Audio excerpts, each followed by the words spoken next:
Bonjour à tous et bienvenue sur cette chaîne. Aujourd'hui nous allons parler d'un des 3 réglages de base de votre appareil. Et grâce à ces 3 réglages, donc l'ouverture, la vitesse et les ISO, vous allez pouvoir faire des photos magnifiques, un peu comme celle-là. Et je suppose, comme vous avez vu dans le titre, vous savez de quoi on va parler de l'ouverture. Perspicace signifie donc littéralement qui voit clair. Oui, parce que vous êtes beaucoup à me dire « Ah, c'est vachement stylé, tu fais des photos, tu sais, t'as le portrait, mais derrière c'est flou, tu vois. Et ça, c'est vachement stylé, mais comment tu fais ?» Et ben en fait, c'est très simple. C'est lié à l'ouverture. L'ouverture a une corrélation sur cette profondeur de champ qui fait qu'il y a du flou derrière. Et ce flou est appelé aussi bokeh. Il peut y avoir différents styles de bokeh, avec différents objectifs, comme des objectifs anamorphiques, par exemple, en vidéo, qu'on utilise souvent au cinéma. Bref, mais ça sera pour une autre vidéo. Comment ça fonctionne un objectif? Ça fonctionne sur le fait comme l'iris de l'œil, qui s'ouvre et qui se ferme. L'iris de l'objectif est ouvert, plus il y a de la lumière qui va rentrer, et plus vous aurez une petite profondeur de champ, donc ça veut dire que vous aurez beaucoup de flou derrière, et plus votre iris est petite, ce qui fait que vous aurez moins de lumière et une grande profondeur de champ. Et tout sera net sur votre photo. Ce que je vais faire, c'est que je vais prendre un objectif et je vais essayer de vous montrer. Alors j'espère que vous allez m'entendre parce que je vais me mettre juste devant l'objectif pour vous montrer comment ça fonctionne. Là, je suis à une ouverture 1.8. Et plus je descends, plus vous voyez que l'iris se ferme. Ce qui fait qu'il y a moins de lumière qui rentre. Et donc, tout votre sujet sera net. Votre photo sera complètement nette. Mais plus on ouvre, plus on a de lumière qui rentre dans le capteur. Et là, votre premier plan, votre sujet sera net, mais ce qui sera derrière sera flou. Est-ce que c'était plus simple avec ça? Pas encore? Ok. Ce qu'on va faire, ça va être simple. On va partir en shooting et je vais essayer de vous montrer sur le terrain qu'est-ce que ça donne. Donc nous voilà sur le terrain avec Adrien, qui va être le modèle aujourd'hui. Et ce qu'on va faire, c'est qu'on va commencer par du 2.8. Donc on va faire une ouverture de 8. Et je vais le prendre en photo et vous allez voir que tout ce qui sera derrière sera flou. C'est parti. Alors mets-toi juste ici. Ah ouais, juste là. Pas mal. Ouais. Je me mets à 70 mm. Voilà. Je le prends sur lui. Ok. Parfait. Donc là, ça rend ça. Maintenant, ce que je vais faire, c'est que je vais mettre à F4.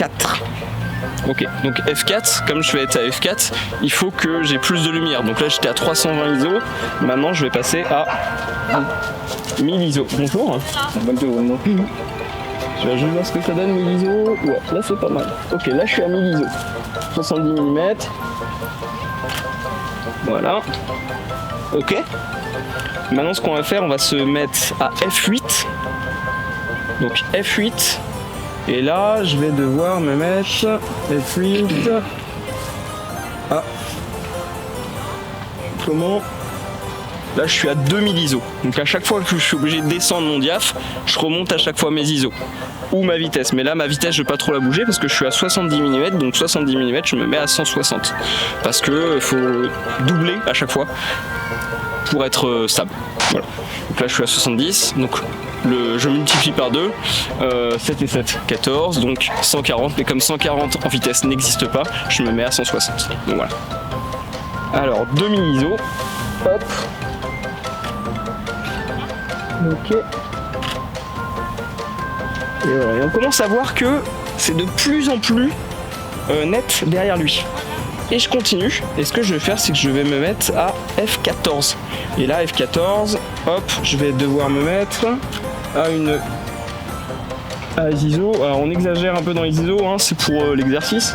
Mais on va se mettre à 12 800 ISO. C'est parti. Et il y a un chien qui vient de sauter. C'est parti. Hop. Tac. Et donc là, on voit très clairement qu'il y a beaucoup plus de netteté derrière. On voit les gens qui sont derrière.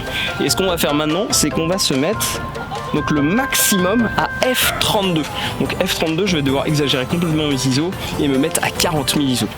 Bah, ne faites jamais ça hein, si vous voulez pas avoir votre photo détruite, mais c'est juste pour l'exercice et pour vous montrer que plus on augmente dans le diaph, plus c'est sombre, mais plus c'est net derrière. Donc voilà, et ma zone de netteté. Voilà, tac. Et voilà, et on voit sur la dernière photo qu'effectivement tout est net parce que je suis à f32, donc mon diaph, si on se souvient bien, il est tout petit, il est minuscule, donc ce qui fait que tout est net derrière. Voilà, bah voilà, en tout cas, merci Adrien pour ta participation. C'est un grand plaisir de t'accompagner sur cette belle vidéo. Voilà. Et voilà, et là vous pouvez retrouver peut-être prochainement sur sa chaîne YouTube qui fera sur le, je sais pas, sur, qu'est-ce que tu pourrais faire sur quoi? Humour, spectacle, ouais. La vie. La vie, l'amour, la tendresse. Je sais pas si je garderai. Restez accrochés. Ouais, restez accrochés. Et puis ce qu'on fait, c'est que tout simple. Moi je te laisse et puis je vais au studio, je vais montrer des photos et puis voilà. Hein. Ça marche. Voilà, écoute, à plus. Hein, et bon montage. Au revoir. Salut. Salut. Donc voilà, vous avez compris ces chiffres. 1,8, 2,8, 3,5, F4. Le F, c'est ça. C'est votre ouverture. F, c'est l'ouverture. J'ai essayé de vous faire une vidéo courte pour vous expliquer le réglage de l'ouverture. Mais si vous avez besoin de plus d'informations, vous pouvez venir avec moi sur le terrain. Je donne des cours pour ceux qui désirent être professionnels. Je vais vous donner des explications plus poussées dans mes cours personnels. On ira ensemble shooter dans Paris avec des modèles pour s'entraîner et pour que ensuite vous aussi vous deveniez photographe ou vidéaste ou même les deux, parce que c'est possible d'être les deux, professionnels. Voilà. Sur ce, j'espère que cette vidéo vous a plu, que vous avez appris quelque chose et j'espère que grâce à cette vidéo, j'apprendrai à plein de personnes ce métier qui est magnifique. Donc si vous voulez pousser un peu plus les explications sur les réglages de base, n'hésitez pas à m'envoyer un mail sur mon site, je vous répondrai et on partira ensemble dans Paris s'exercer sur ces réglages de base. N'hésitez pas à vous abonner et je vous dis à très bientôt, très bonne journée, très bonne soirée. Et sur ce, les artistes, je vous dis, faites des photos, faites des vidéos, éclatez-vous, et on se dit à très bientôt. Allez, salut!